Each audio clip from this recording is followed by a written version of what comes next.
Halo semuanya, perkenalkan nama saya Aisyah Taredo dengan NIM 240101010199. Saya berasal dari lokal C. Di sini saya akan menjelaskan materi tentang konsep manusia dalam filsafat pendidikan Islam. Selamat menyaksikan. Dalam kajian filsafat pendidikan Islam, pembahasan tentang manusia menempati posisi yang sangat penting. Hal ini karena manusia merupakan subjek sekaligus objek pendidikan. Manusia dipandang sebagai makhluk ciptaan Allah yang memiliki keunikan dan keistimewaan.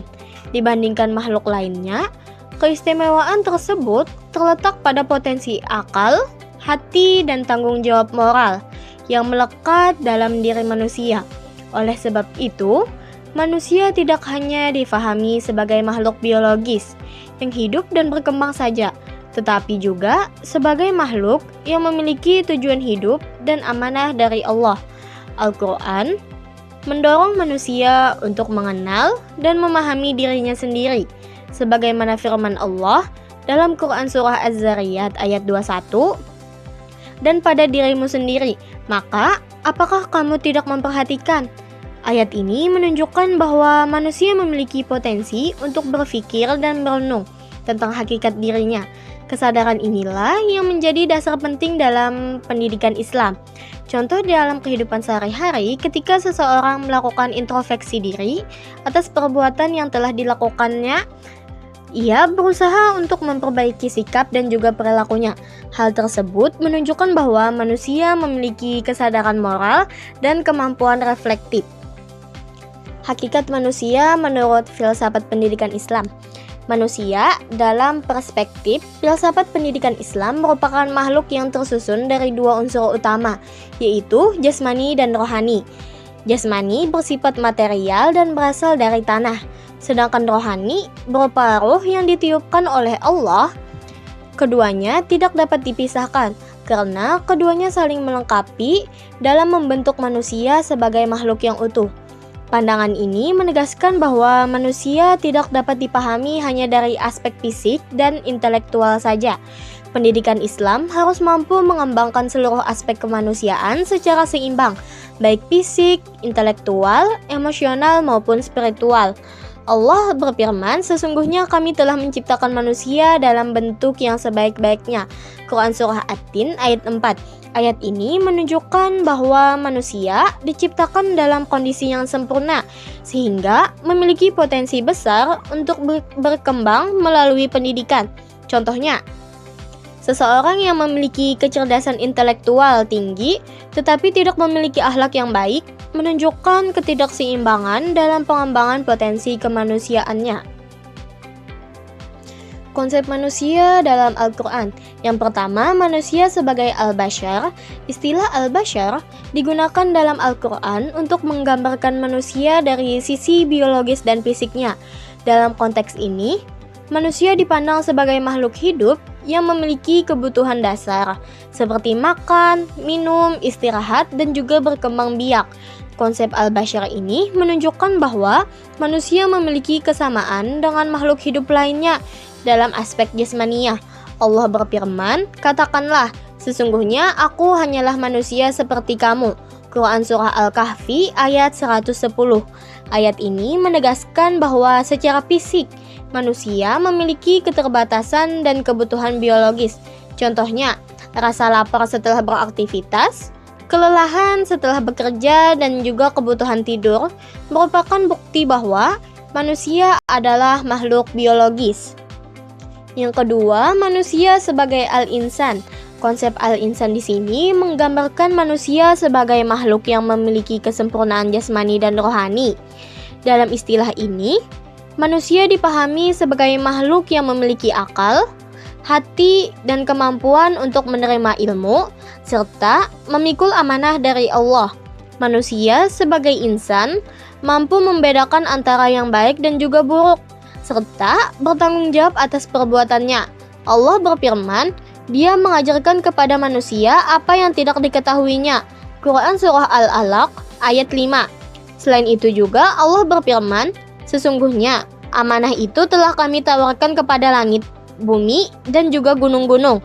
Tetapi semuanya enggan memikulnya. Lalu manusia yang memikul amanah itu. Quran Surah Al-Ahzab ayat 72. Ayat tersebut menunjukkan bahwa manusia memiliki kemampuan belajar sekaligus tanggung jawab moral.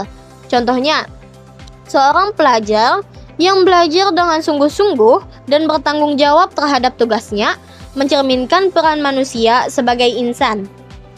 Yang ketiga, manusia sebagai an-nas. Istilah an-nas menunjukkan manusia sebagai makhluk sosial. Dalam pandangan ini, manusia tidak dapat hidup sendiri, melainkan membutuhkan orang lain dalam kehidupan bermasyarakat.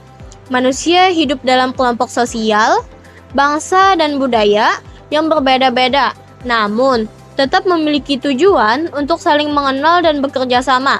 Allah berfirman, "Wahai manusia, sesungguhnya kami menciptakan kamu dari seorang laki-laki dan seorang perempuan. Lalu kami jadikan kamu berbangsa-bangsa dan bersuku-suku agar kamu saling mengenal." Quran Surah Al-Hujurat ayat 13. Contohnya, kerjasama dalam kegiatan sosial, gotong royong, dan juga musyawarah merupakan bentuk nyata bahwa manusia sebagai makhluk sosial. Proses penciptaan manusia. Al-Quran menjelaskan bahwa penciptaan manusia berlangsung melalui 2 tahap. Yang pertama ada tahap primordial.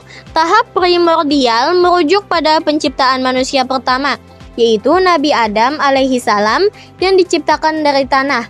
Hal ini menunjukkan asal-usul manusia yang sederhana dan mengandung pesan moral agar manusia tidak bersikap sombong. Allah berfirman, "Dialah yang menciptakan kamu dari tanah." Quran Surah Al-An'am ayat 2. Yang kedua ada tahap biologis.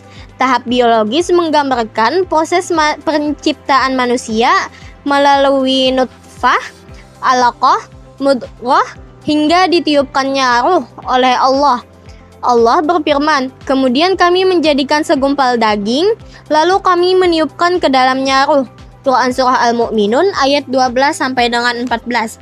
Rasulullah bersabda, "Sesungguhnya penciptaan salah seorang dari kalian dikumpulkan dalam rahim ibunya selama 40 hari. Hadis riwayat Bukhari dan Muslim. Contohnya, kesadaran tentang proses penciptaan manusia dapat menumbuhkan sikap rendah hati dan rasa syukur kepada Allah Subhanahu wa Ta'ala. Potensi dan keistimewaan manusia. Manusia dianugerahi berbagai potensi, seperti akal untuk berpikir, qalbun untuk merasakan dan menilai, nafs sebagai dorongan, serta ruh sebagai penghubung dengan Allah. Potensi-potensi ini menjadikan manusia mampu mengembangkan ilmu pengetahuan dan membangun peradaban. Namun, potensi tersebut tidak akan berkembang secara optimal tanpanya pendidikan. Allah berfirman, "Dan Dia memberikan kepadamu pendengaran, penglihatan, dan juga hati." Quran Surah As-Sajdah ayat 9. Contohnya, ilmu pengetahuan yang digunakan untuk membantu sesama, seperti mengajar atau menolong orang saat sedang sakit, merupakan bentuk pemanfaatan potensi manusia secara positif. Tujuan penciptaan manusia. Tujuan utama penciptaan manusia adalah untuk beribadah kepada Allah dan menjalankan peran sebagai khalifah di bumi. Sebagai khalifah, manusia bertugas menjaga keseimbangan, kehidupan, dan memakmurkan bumi sesuai dengan nilai-nilai Islam. Allah berfirman, "Aku tidak menciptakan jin dan manusia kecuali agar mereka beribadah kepadaku." Quran Surah Az-Zariyat ayat 56. Dan sesungguhnya aku hendak menjadikan seorang khalifah di bumi. Quran Surah Al-Baqarah ayat 30. Contohnya, menjaga lingkungan, berlaku adil, dan tidak merusak alam, itu merupakan bentuk tanggung jawab sebagai khalifah.